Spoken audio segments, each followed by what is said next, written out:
नमस्कार, मैं अभिषेक उपाध्याय। आप देख रहे हैं टॉप सीक्रेट। उत्तर प्रदेश में योगी आदित्यनाथ और उनके डिप्टी के बीच में रिश्ते कैसे हैं, ये लगातार चर्चा का विषय बना हुआ है। चर्चा इस बात की भी है कि क्या योगी आदित्यनाथ की अपने ही डिप्टी सीएम से, अपने ही मंत्रियों से, अपने ही संगठन से, अपने ही पदाधिकारियों से नहीं बनती है, और क्या ये रिश्ते इतने तल्ख हैं कि बार बार पर्दा डालने की तमाम कोशिशों के बावजूद भी खुल करके सामने आ जाते हैं। एक ऐसा ही वाकया आज फिर हुआ है। आपको ये दिखाते हैं, इसके बैकग्राउंड में ले जाएंगे और आपको ये भी बताएंगे कि आखिरकार बार बार ये हो क्यों रहा है। कहानी देखिए, आज एक मीटिंग होती है, योगी आदित्यनाथ एक मीटिंग लेते हैं। ये उनके सीएम ऑफिस का ट्विटर हैंडल है, एक्स हैंडल है, और इस मीटिंग में कहा जाता है कि सीएम डैशबोर्ड एवं वित्तीय स्वीकृतियों की समीक्षा करते हैं सीएम। अब इसकी तस्वीरें आप देखिए, इसकी तस्वीरें बहुत कुछ कहती हैं। इसमें यहां आप देख रहे हैं योगी आदित्यनाथ को।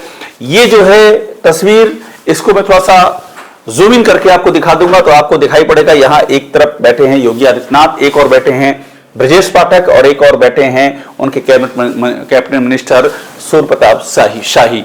ये तीन लोग यहां पर बैठे हुए हैं। अब तीसरी फोटो देख लीजिए, इसमें यहां बाकी अधिकारी बैठे हुए हैं और यही ब्रजेश पाठक और सूर्य प्रताप शाही यहां बैठे हुए हैं।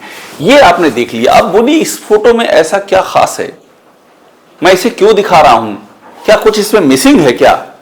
क्योंकि जब योगी आदित्यनाथ बैठे हैं, उनके बगल में एक डिप्टी सीएम बैठे हैं, तो सवाल उठेगा दूसरे डिप्टी सीएम कहां हैं? और यही सवाल से कहानी शुरू होती है कि सीएम ऑफिस के इस एक्स हैंडल में जब तस्वीरें पोस्ट की जाती हैं तो केशव मौर्य की तस्वीर गायब क्यों हो जाती है। यहां से कहानी शुरू होती है और इस कहानी का बैकग्राउंड भी है, और ये कहानी आगे की ओर इशारा भी करती है कि हो क्या रहा है उत्तर प्रदेश में। अब देखिए एक और तस्वीर, केशव प्रसाद मौर्य, ये भी एक्स पे जाके लिखते हैं, इसी मीटिंग के बारे में लिखते हैं। सेम मीटिंग देखिए, सीएम डैशबोर्ड की मीटिंग, वित्तीय स्वीकृतियों की मीटिंग, आज की मीटिंग। यहां पर ये अपनी तस्वीर डालते हैं, यानी कि ये इस मीटिंग में मौजूद थे। यहां बाकायदा सीएम योगी आदित्यनाथ का नाम भी लिखते हैं। ये सीएम योगी आदित्यनाथ का नाम लिखते हैं, लेकिन योगी आदित्यनाथ की ओर से, जो उनके ऑफिस की ओर से जो पोस्ट लिखी जाती है, उसमें ना तो केशव मौर्य का नाम होता है और ना ही केशव मौर्य की फोटो होती है। सीएम ऑफिस के हैंडल से डिप्टी सीएम गायब होते हैं। अब देखिए, केशव मौर्य जब अपनी पोस्ट यहां डाल रहे हैं तो इसमें केशव मौर्य भी दिख रहे हैं और साथ में योगी आदित्यनाथ भी दिख रहे हैं और सूर्य प्रताप शाही भी दिख रहे हैं। अब सवाल ये उठता है कि जब केशव मौर्य यहां पर थे, इसी मीटिंग में मौजूद थे, तो ये जो सीएम ऑफिस का हैंडल है, इसने केशव मौर्य की तस्वीर क्यों नहीं डाली? और तस्वीर तो छोड़ दीजिए, उनके नाम का भी कहीं जिक्र नहीं है। बात इतनी ही नहीं है, इसमें आपको ब्रजेश पाठक दिख रहे हैं योगी आदित्यनाथ के बगल में बैठे हुए, लेकिन ब्रजेश पाठक के नाम का भी इसमें कहीं जिक्र नहीं है, जबकि ब्रजेश पाठक डिप्टी सीएम है। मैंने आपसे कहा इसका एक बैकग्राउंड भी है, यानी कि यह मामला कोई पहली बार नहीं हुआ है, इसके पहले भी होता रहा है। सीएम ऑफिस की ओर से या सीएम के तहत आने वाली विभागों की ओर से जो सूचनाएं पब्लिक डोमेन में डाली जाती है, वहां से डिप्टी सीएम को गायब क्यों कर दिया जाता है, ये सवाल उठ रहा है। अब देखिए, थोड़ा अतीत में चलते हैं, आपको ये तस्वीर दिखाई पड़ेगी, ये पोस्टर, इसकी बहुत चर्चा हुई थी। हमने टॉप सीक्रेट पर ही इस स्टोरी को भी ब्रेक किया था। अयोध्या में दीपोत्सव का विज्ञापन निकाला जाता है और उस विज्ञापन में से आपको यहां आप जूम करके हम आपको दिखा रहे हैं नाम। यहां पर योगी आदित्यनाथ का नाम है, आनंदीबेन पटेल राज्यपाल का नाम है, मंत्रियों में सूर्य प्रताप शाही और जयवीर सिंह का नाम। जबकि इस कार्यक्रम में दोनों डिप्टी सीएम को आना था, ब्रजेश पाठक को भी और केशव मौर्य को भी, मगर उनका नाम यहां से गायब कर दिया गया। ये हमने इसको पॉइंट आउट किया और ये बड़ा हंगामा हुआ। हंगामा क्या हुआ? हंगामा ये हुआ कि दोनों डिप्टी सीएम शामिल नहीं हुए, दोनों डिप्टी सीएम ने इसका बायकॉट कर दिया, राज्यपाल ने भी अपना कार्यक्रम रद्द कर दिया। इतना बड़ा मामला ये चला गया। क्यों रद्द कर दिया डिप्टी सीएम ने अपना कार्यक्रम?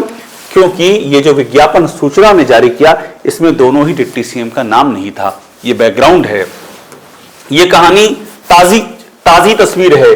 सीएम ऑफिस के ट्विटर हैंडल में, एक्स हैंडल में, यहां पर डिप्टी सीएम केशव मौर्य की तस्वीर नहीं और डिप्टी सीएम ब्रजेश पाठक का नाम नहीं, जबकि केशव मौर्य भी इस मीटिंग में मौजूद थे। ये आप पूरी कहानी अब इससे समझ गए होंगे। अब सवाल इसके आगे का है कि बार बार यूपी में हो क्या रहा है और क्यों हो रहा है।